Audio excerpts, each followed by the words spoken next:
কাঁকড়াটা ভালো করে ধুয়ে নিয়েছিলাম, ধুয়ে তারপর গরম জলে একটু ভাপিয়ে নিয়েছি, তারপরে যে ভেজেও নিয়েছি, নুন হলুদ দিয়ে ভালো করে ভেজে নিয়েছি।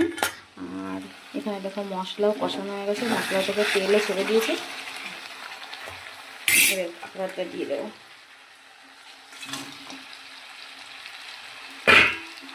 অনেকদিন পরে কি রান্না করছি, আর কাঁকড়া খেতে কে কে ভালোবাসো অবশ্যই জানিয়ে কেমন করে।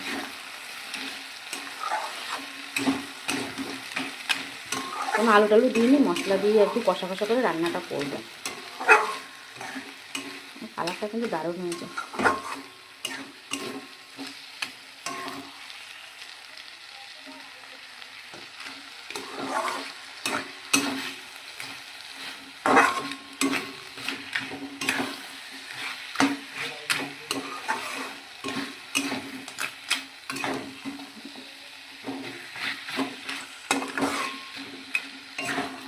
কালারটা সেই হয়েছে, খেতে কেমন হবে দেখে তো মনে হচ্ছে ভালোই হবে খেতে।